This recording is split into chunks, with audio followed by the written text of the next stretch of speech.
Hello and welcome to Think It, Believe It, and Achieve It with Chanday Langworthy. Hi everyone, I am Chanday Langworthy, and as usual, I am so excited today to bring to you Think It, Believe It, and Achieve It. This is the show where you'll find motivation, inspiration, and encouragement to becoming the best version of yourself.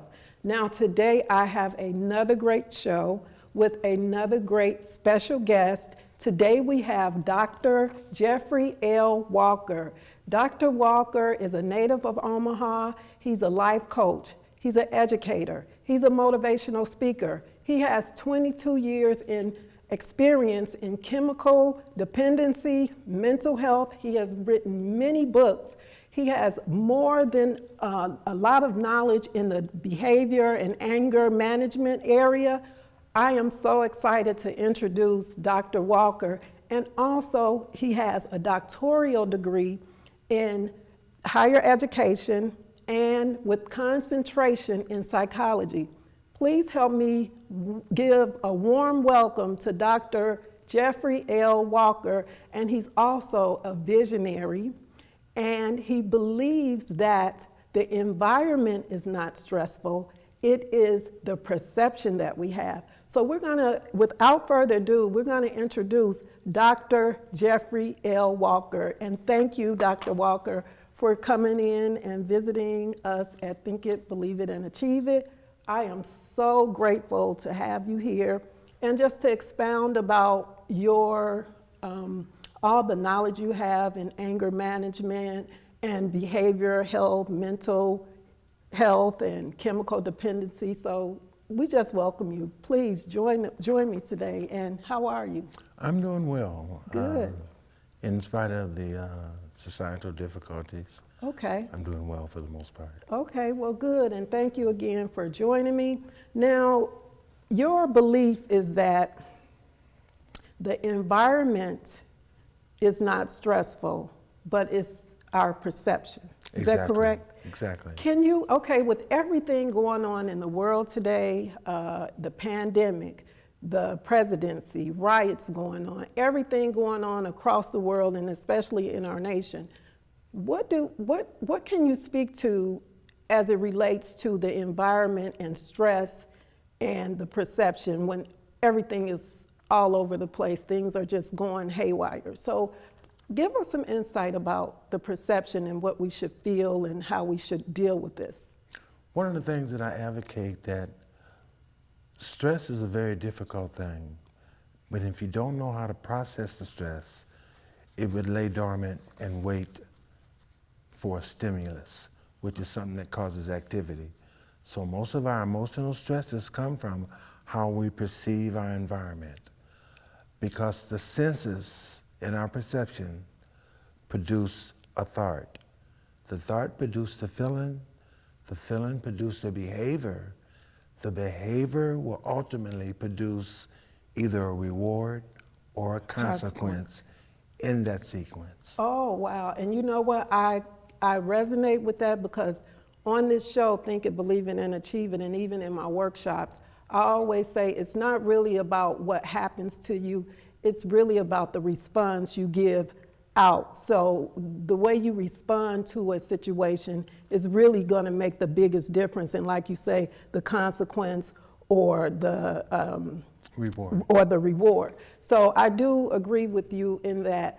But now I know that you have written many books. You have several books that you have written, and we're going to just talk a little bit about your book. Now, this first book, Do You Know Why the Black Man is Angry? And as you can see on the easel here, that's the cover of it. Can we talk a little bit about that? What made you, or why did you compose The Black Man is Angry? Like, what is that about? Give us a little bit of a background. Well, first of all, the title of this book is applicable to all males. Okay. But the reason why I focused on the black males is because of all the police brutality and everything that was going on. A lot of the things that was happening was in my manuscript before it unfolded. Okay. Being a black male, growing up in Omaha, Nebraska, I could identify with that. The biggest thing with anger, which is a natural emotion, but we're taught to block that emotion, in the nest, which is generally a fancy word for the home environment. Okay. And so when we block that emotion, anger, we look for a more sensitized emotion, because when we're showing anger, it creates a lot of problems. Okay. If you ever notice that. Yes, So absolutely. unprocessed anger will modulate into rage. Rage has two components. So unprocessed anger, did you say? Unprocessed anger. So unprocessed anger is anger that's not dealt with? Like, Exactly. Is that what Because we're not taught in the nest how to process anger. Okay. We're taught to hide it, not to show it. Okay, okay. And that's what creates a lot of problems, because that anger will lie dormant, waiting for a stimuli, something to bring it out again, And then, which will take an external stimulus, which is something that causes activity. okay, So it's all in how we perceive things. okay. So I ask many people, can someone make you angry? And they say, yeah. And then I look at them and I say, no. No one can make you angry. You make yourself angry in the manner you interpret stimuli. That information that you received. Okay, and you know that I can understand how that could be true, but I think it's our temperament that can't handle certain information, and then is when what stimuli show up. Mm-hmm. So yeah, so now do you believe all black men are angry? Do you believe that, or what's your thought or belief in that? Being a black man, looking at the here and now, I do believe that the black man's anger is different than the universal anger. Given certain circumstances such as racism, unfairness, Okay. and etc. Now, I have spoken to many black men, and oftentimes they'll say, well, I'm not angry. But then I'll talk to them and ask them, are you frustrated? You have any resentment, any disappointment? They say, yeah, and then I tell them, well, those three things that you said you have are major characteristics of anger. Okay. You also have fear, because anger has an emotional cousin called fear. If you see anger, you see fear, and that's why they call it the fight or flight syndrome. Oh, wow. That's some good information. I really will have to, like let that process, because I can see the correlation in that. And the physiological symptoms are so identical. Okay. When you look at fear and then when you look at anger. Fear and anger, yes. And one of the things that really tops it off is that there's a difference between a reaction and a response. Okay. And I don't hear a lot of people think about that. But when we react to something, it doesn't require what I call cognitive movement. You don't think about it, you just react to the stimulus. Okay. And when you react to a stimulus, there's usually a consequence. Okay, so then respond. When you respond to something, then what is that? When you respond to a stimulus, it requires cognitive movement. You think about the consequence versus the reward. So what I say, in the sum of it all, if the consequence is greater than the reward, don't do it. It's not worth it. It's not worth it. I like that. I like that. So here we have, do you know why so many relationships fail? That's another one of your books. Yes. Now that is a book, I'm sure, just like the rest of them, really worth reading, because we have so many relationship issues and so many things that go wrong in relationships. Yes. And that could be a big trigger to a lot of behavior, anger, anxieties, and everything like that. So what is the primary reason for why relationships fail? The primary reason is due to the male dominant syndrome. This is interesting. We would have to find another time to elaborate on this. Okay. But it will be in a lot of my journals called brain change. Brain change. It's all in changing the brain, programming the brain.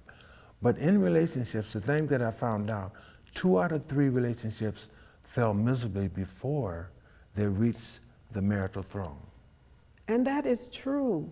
Yes. And that's all because of like the way we process the information, or? Exactly. If you look at dating versus the Southern metaphor, courting, in my research, in my lived experience, because I use practical application and lived experiences. Okay.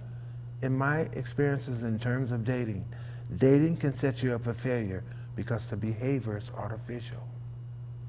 And what I mean by that, you're on your best behavior because you're in the impressive stage, Right. opposed to the expressing stage. So should you be in the expressive stage from the very beginning? Like, so. Yes, and you can do that during the courting phase. Okay. Because the courting phase doesn't require any artificial props. You're learning each other's do's and don'ts. Okay. You're tapping into each other's morals, values, and belief system without even trying to impress them. So this is why in relationships you hear so many people say, I met him, he was so nice, or she was so nice. They changed. No, they didn't. You missed vital clues because you were so caught up on what I call the external illusion. Oh. And that's based on how someone look. Where does that stem from? The first form of attraction is physical, but it can be very dangerous if you don't know how to understand the ramifications that's attached to it. That is great information. I see. What can couples do to maintain longevity? How can couples, intertwine in a relationship that will perpetuate long-term relationships rather than, like you said in the beginning, when you meet someone at an impressive stage, but you should be on the expressive side rather than. So expound a little bit about longevity, how to maintain a long-term relationship.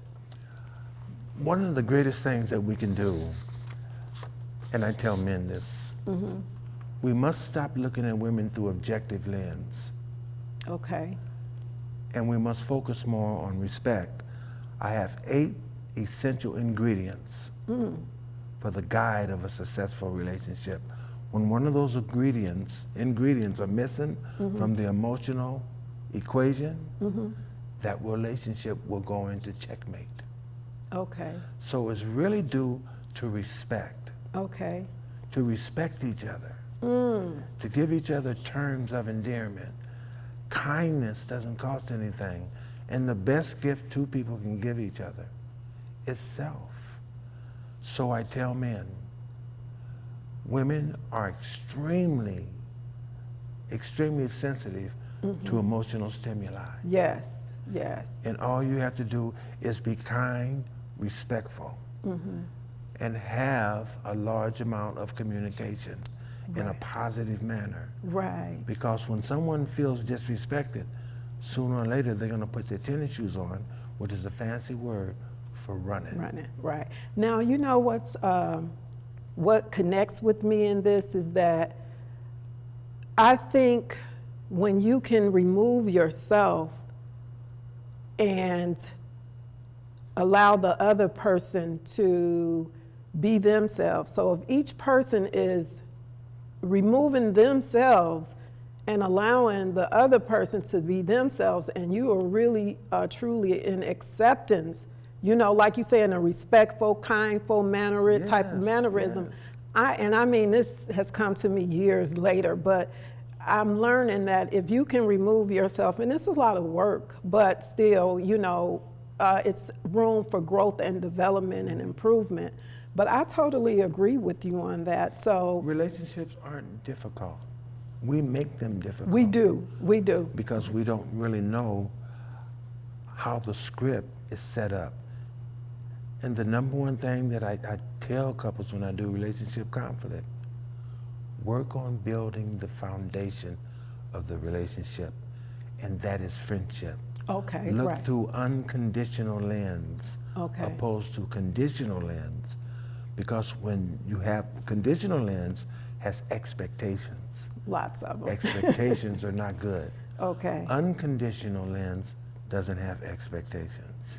Whoa. Now And that's, that's I the think major that's the difference. hard part, because generally and typically, and I know we got to move on, but generally and typically, you know, we're taught to set expectations, set standards, have all these great hopes and high hopes and everything like that. But I don't know, like in relationship, as you decide this person is for me, or they met your expectations in that sense, then you can start becoming friends, Right. where you can build. Is that kind of where? That's where it is. You That's- have to make sure that that foundation is strong, because if it collapses, you're through. It's over. It's And a that's what people sinking don't sand. understand. So I did a national survey, You did? Okay. and there was a couple questions that I wanted to ask women. And what I asked them, if you're in a current relationship, is it passionate or situational? You would be amazed of what they said. Wow. Situational, not good. Right. Because vital clues was missing at the beginning of the relationship. That is the vital point. So when I encourage, stop trying to impress and learn how to express. But real quick, do you think that it started off situational or became situational?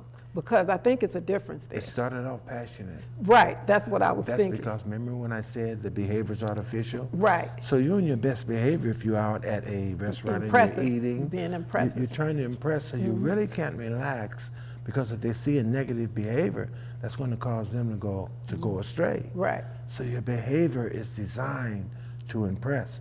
Where courting is not designed that way. You can walk through the park and sit down at the bench and exchange philosophy and learn each other. That's great. That's what's missing in that whole equation. And I totally agree with you. And I think a lot of people can relate to that, because it's just like any interview or anything that's initiated initially, you're here to make an impression and you want to be impressive. So that I can agree with that. That is one of the major causes of failed relationships. Yes. Whether it's before, after, during marriage, or whatever, I think that is one of the key ingredients of. And another thing, from a cognitive perspective, real quickly here, we go into a relationship with a preconceived bias about what type of person we want. That is conditional. Right. Unconditional, you accept the negative with the positive. Right. Because first of all, we're nothing more than human beings. Nothing Therefore, our body parts are interchangeable. Right. So what is the big deal? Right. It's all about respect. And I agree with you. We really have to be more respectful, mindful, kind, and have empathy, sympathy. We have to be caring, care enough about one another. I don't even think we care enough so much about, what you're feeling or what you may be going through. And then we get to our own. Yes. Yeah. So. In relationships, that male dominant syndrome, which will come out a little bit later. Okay. But it starts in the nest. It's a learned behavior. Okay, so then we have here, we're going to move just a little to the next book, Anger, the Silent Killer. Ooh. That I actually have a signed copy, everyone, and this is an actual workbook. So if you have any anger issues or need to manage anger, this is the book for you, Anger, the Silent Killer. And I have this page tagged here because in here it says, and I'm going to just read this in short, parents should educate themselves about anger so that they can teach their children healthy ways to express their anger without physical altercation. And I was like, wow, but then because we don't do that, then the children go out and then it starts all over again. I really like this, just the way this was put, because I think it all starts with the way we give information, provide information to our children in our own households. But why do humans begin to become angry? What perpetuates anger? Again, it's all in perception. Human beings simply get angry because they can't manipulate or control the opposition. Now, that is it in a nutshell. As soon as you cannot control what you want the outcome to be, Yes. then that's the tip off. That's the tip off. Now, anger, unresolved anger, can go into resentment. Right. Resentment will modulate into rage. Right. Rage has two components: cognitive movement, where you're thinking about it, Right. and then physical altercation. When you get there, the judicial system calls it temporary insanity. And that whole skit there takes about 7 seconds. Wow. Before you explode. Before you it become explosive. That is really, that really speaks volume as to where we are with our cognitive, mental status, all those things that. And keep in mind, these behaviors are taught in the nest. Now, Right. I talk about parental ignorance. It sounds inflammatory, but it's not meant that way. Right. It just means a parent without vital knowledge. That's all it means. Right. So that anger is taught in the home. For instance, real quickly here, a parent may say, Johnny, I want you to take the trash out. Have that trash taken out before I get home from work. Mm-hmm. If the trash is not taken out, then mom or dad may show anger. Why? Because they couldn't get their needs met. Expectations. But then, okay, good point. But then, how do we communicate with our children when they are not being, for lack of another word, obedient or, doing what they were told to do? So how do we get them to move in a way? And you use the word expectations. Well, I think we have to set some form of expectations. One of the things that I would suggest, instead of setting those expectations, is to tell the individual to try to be the best that you can be. Okay. And so I ask individuals, practice makes what? And guess what? Right. No. No? Okay. Throw it out of your vocabulary. Nothing is perfect but him. Right. Practice can Absolutely. only make us better, and we can always better our best. That's the right and appropriate thing to tell someone. They say perfect practice makes perfect, or something like that. I heard you got to practice. Maybe it's not perfect, but you're practicing improvement. Maybe improvement is a better word. And that term perfect is used too loosely, and it can set a lot of people up for failure because nothing is perfect. Right. The closest you can get to perfection is 99.9. There you have it. That's it. So let's go to, can someone, so you say no one can make you angry. So here, can someone make you angry? Your thought or belief to this, no one. We make ourselves angry. We make right. Because when a person doesn't do what we want them to do, right, then in our mind, it's triggered.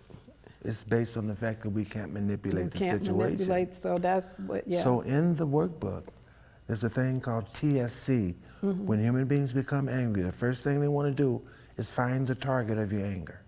Right. The second thing, you want to find the source. Why are you angry? Thirdly, you want to discuss with yourself, is it something that I can change? If it's not something you can change, don't give it any power. If you can change it, design a master plan and then utilize it. I like that. We are going to get to, you're in America, you're an American. So why are you talking like a white person? What does that book entail? Oh, this one is highly misconstrued. They say, don't judge a book by its cover. But it's easy for that book to be judged. Right away. What I'm trying to imply is that when I look at African Americans, which is the only culture that doesn't have a linguistic pattern, every other culture do. Now, Ebonics was coined, back in between 70 and 80. Okay. That is no longer how African Americans speak today. There's a new term called AAVE, African American Vernacular English, which is a derivative of Standard American English. Here's how it goes. What happens if you have parents and they're speaking Ebonics, what is the child going to learn to speak? The same. Now, when the child enters the school system, they're going to experience what I call culture shock. Oh, okay. Why? Because they're going to say, Johnny, that's wrong what you're saying. Okay. That can create personality problems. Okay. Because everything that the child learned in the nest now is wrong. And so what happens, that child is labeled as linguistically delayed, when in fact he's not. It's not, but it's learned behavior. Learned behavior. Well, you know what, Dr. Walker, it has been great speaking with you. I'm so glad you came out to share a lot of information and content with the many books you've written. I thank you so much, and I would like to have you back again with some more updated information. But for now, I am going to say thank you, Dr. Walker, for joining me on Think It, Believe It, and Achieve It. Again, the show where we do motivational, inspirational, and encouragement so that you can become the best version of yourself.